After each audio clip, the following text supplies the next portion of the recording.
Hi കൂട്ടുകാരെ, പുതിയൊരു വീഡിയോയിലേക്ക് എല്ലാവർക്കും സ്വാഗതം.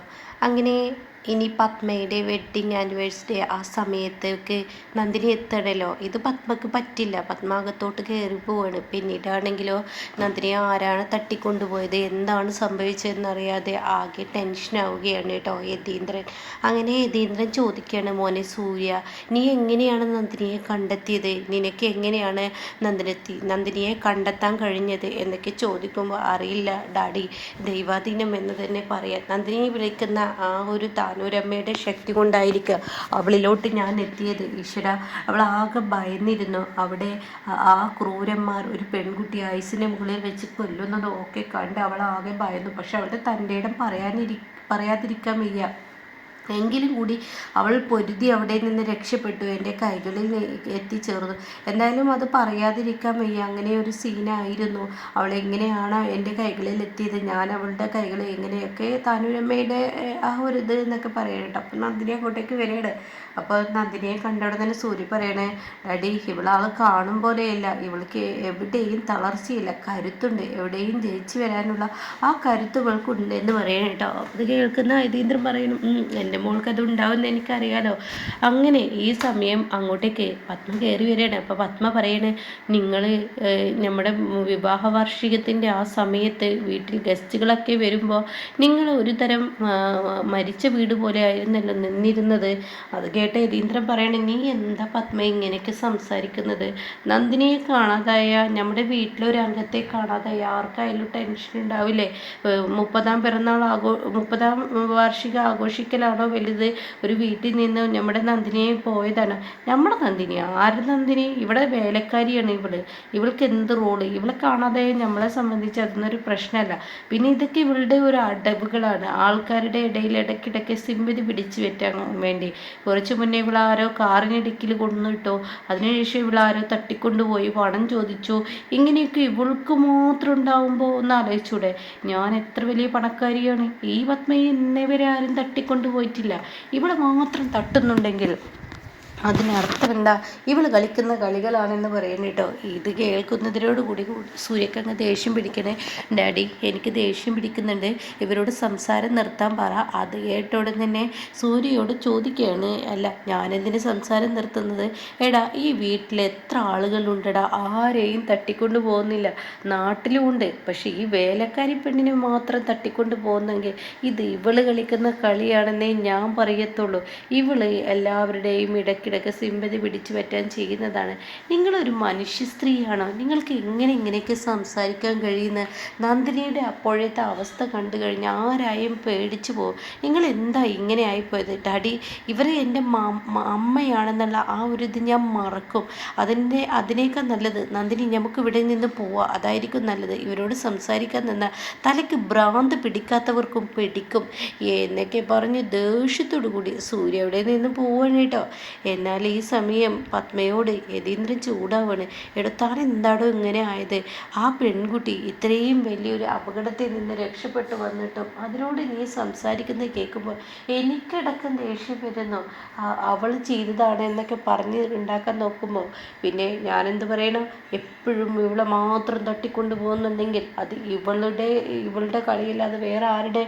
ഇവളെ മാത്രം തട്ടിക്കൊണ്ട് പോകുന്നു. പണമുള്ളവരാരും തട്ടിക്കൊണ്ട് പോകുന്നില്ല, ഇവളെ മാത്രം തട്ടിക്കൊണ്ട് പോകുന്നുണ്ടെങ്കിൽ അതിനർത്ഥം എന്താ എന്നൊക്കെ പറഞ്ഞിട്ട് അടുത്ത സംസാരം തുടരുകയാണ് കേട്ടോ. അതേസമയം യതീന്ദ്രൻ പറയണേ, എന്നോട് എത്ര സംസാരിച്ചിട്ടും കാര്യമില്ല, നീ എത്ര സംസാരിച്ച് നീ നേരാവില്ല പത്മേ, നീ അങ്ങനെയാണെന്ന് പറയാം കേട്ടോ.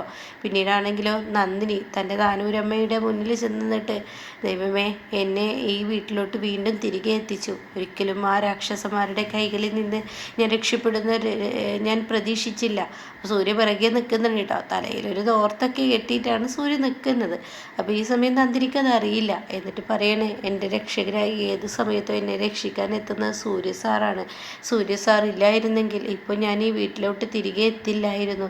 അവരെന്നെ ആ പെൺകുട്ടിയെ കൊന്ന പോലെ എന്നെ കൊല്ലുമായിരുന്നു എന്നൊക്കെ പറയുമ്പോൾ ഇവിടെ നിന്ന് സൂര്യ പിറകെ നിന്ന്, എടോ, തന്നെ അങ്ങനെ കൈവിടാൻ പറ്റില്ലല്ലോ ഈ താനൂരമ്മക്ക്. അത് കേൾക്കുന്ന നന്ദിനി, ഈശ്വര, താനൂരമ്മ എന്നോട് സംസാരിക്കുന്ന എന്ന് പറഞ്ഞിട്ട് ഇങ്ങനെ സന്തോഷത്തോടു കൂടി തൻ്റെ കണ്ണ് തുറക്കും. എടോ, താനൂരമ്മയല്ല, ഞാനാണ് താനൂരമ്മയുടെ ആ ഒരു ഇതിൽ ഞാൻ സംസാരിച്ചതാണ്. അതെ, ഞാനൊരു കാര്യം ചോദിക്കട്ടെ, തന്നെ ഞാൻ രക്ഷിക്കാൻ വരുമെന്ന് തനിക്ക് എങ്ങനെയാടോ ഇത്ര വലിയ ഉറപ്പ്? എൻ്റെ സൂര്യ സാറേ, എനിക്ക് ഉറപ്പുണ്ടായിരുന്നു എന്നെ അവന്മാരെ തട്ടിക്കൊണ്ടുപോയ സൂര്യ സാർ എൻ്റെ മുന്നിലോട്ട് എത്തും എന്നുള്ളത്. അതെങ്ങനെയാടോ എനിക്ക് അവരെവിടെയെന്നോ നീ എവിടെയെന്നോ നിന്നെ തട്ടിക്കൊണ്ടുപോയത് എങ്ങനെയെന്നോ പോലീസിന് പോലും കഴിയാത്തത് ഞാൻ നിൻ്റെ മുന്നിലോട്ട് എത്തുമെന്ന് പറയുന്നുണ്ടെങ്കിൽ അതെന്താ എനിക്കറിയില്ല. അത് കേട്ടോടെ തന്നെ നന്ദിനി പറയണേ, എൻ്റെ കൺമുന്നിൽ ആകെ രണ്ട് ദൈവങ്ങളെ വന്നു. ഒന്ന് താനൂരമ്മ, ഒന്ന് എൻ്റെ സൂര്യ സാറുമാണ്. എൻ്റെ രക്ഷകനായി എന്നെ രക്ഷിക്കാൻ സൂര്യ സാർ എത്തുന്നെന്ന ഉറപ്പ് എനിക്കുണ്ടായിരുന്നു. ആ ഉറപ്പ് എന്നെ തെറ്റിക്കില്ല. അത് കേൾക്കുന്ന സൂര്യയുടെ കണ്ണ് നിറഞ്ഞു പോവാണ് കേട്ടോ.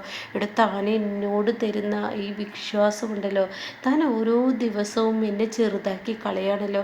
തൻ്റെ നന്മകൾ തിരിച്ചറിയുന്ന ഞാൻ തൻ്റെ മുന്നിൽ എന്തോ വല്ലാതെ ചെറുതായി പോവാണ്. അതെന്താ സൂര്യ സാർ അങ്ങനെ പറയുന്നത്? അല്ല, തൻ്റെ ഈ വിശ്വാസമുണ്ടല്ലോ, തന്നെ ഞാൻ രക്ഷിക്കാൻ എത്തും എന്നുള്ള തൻ്റെ ആ വിശ്വാസം അതൊരിക്കലും കൈവിടുന്നില്ലല്ലോ. ഇല്ല സൂര്യ സാറേ എന്നെ രക്ഷിക്കാൻ വരും എന്നുള്ള ഉറപ്പ് എനിക്കുണ്ടായിരുന്നു. അതുകൊണ്ട് തന്നെ ഞാൻ പൊരുതി അവന്മാരുടെ മുന്നിൽ നിന്നത്. സൂര്യ സാർ ഈ പറയുന്നത് പോലെ കറക്റ്റ് സമയത്ത് എൻ്റെ മുന്നിൽ എത്തിയില്ലേ എന്ന് പറയും കേട്ടോ. ഇത് കേൾക്കുന്ന സൂര്യയുടെ കണ്ണുകൾ നിറഞ്ഞു പോവാണ്. നന്ദിനിയുടെ ആ വാക്ക് വല്ലാതെ അങ്ങ് വല്ലാതെ അങ്ങ് കണ്ണ് നിറഞ്ഞു പോയി. അങ്ങനെ സൂര്യ കണ്ണിങ്ങനെ തുടക്കണം കേട്ടോ. ഇതേ സമയം എന്താ സൂര്യ സാറെ കണ്ണുകൾ നിറഞ്ഞ്? ഒന്നുമില്ലടോ, തൻ്റെ വാക്കുകൾക്ക് മുന്നിൽ ഞാൻ വല്ലാതെ ചെറുതായി പോയി. അതേസമയം നന്ദിനി ചോദിക്കണേ, അല്ല സാറേ ഞാനൊരു കാര്യം ചോദിക്കട്ടെ, ഇനിയിപ്പോൾ സാറെത്തുന്നതിന് മുന്നേ എനിക്ക് മുന്നിൽ എനിക്ക് എന്തെങ്കിലും സംഭവിച്ച സാർ എന്ത് ചെയ്യായിരുന്നു? ഇവിടുത്തെ എനിക്ക് ഇങ്ങനെയില്ലാത്ത വേറൊരു കാര്യവും ചോദിക്കുക അല്ല സാറേ, എൻ്റെ ഒരു ആഗ്രഹം ചോദിച്ചതാണ്. എനിക്ക് എന്തെങ്കിലും സംഭവിക്കുകയാണെങ്കിൽ സാർ എന്താ ചെയ്യുക? നന്ദിനി ഒന്ന് നിർത്തുന്നുണ്ടോ? അല്ല അതവിടെ നിർത്തണ്ട, ഞാൻ നിന്നോട് വേറൊരു കാര്യം ചോദിക്കട്ടെ. അതെ, ഞാൻ തന്നെ രക്ഷിക്കാൻ വേണ്ടി ആ ഗുണ്ടകളുടെ അടുത്തോട്ട് വന്നല്ലോ, വന്നു. അപ്പോൾ ആ വരുന്ന സമയം എനിക്ക് വല്ല അപകടവും പറ്റിയിട്ടുണ്ടെങ്കിൽ താൻ എന്താണോ ചെയ്യുക? ഞാൻ അവരുടെ കൈകളിൽപ്പെട്ട് ഞാൻ മരിക്കുകയോ അങ്ങനെ എന്തെങ്കിലും ചെയ്താലോ? അത് കേൾക്കുന്ന നന്ദിനി സൂര്യയുടെ വാ പൊത്തി പിടിക്കാൻ കേട്ടോ. എന്നിട്ട് സൂര്യയോട് പറയാണ്, എന്താ സൂര്യ സാറേ ഇങ്ങനെയൊക്കെ സംസാരിക്കുന്നത്? ഒരിക്കലും ഇങ്ങനെ സംസാരിക്കരുത്. താനൂരമ്മയുടെ മുന്നിൽ വെച്ചാണോ ഇങ്ങനെ സംസാരിക്കുന്നത്? അങ്ങനെ സംസാരിക്കാൻ പാടില്ല.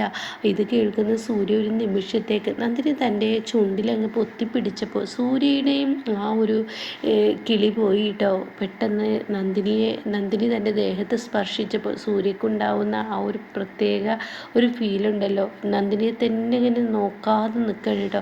എന്നിട്ട് നന്ദിനിയെ തന്നെ ഇങ്ങനെ നോക്കി നിൽക്കുകയാണ്, ഹിമ വെട്ടാതെ ഇങ്ങനെ നോക്കി നിൽക്കുകയാണ്.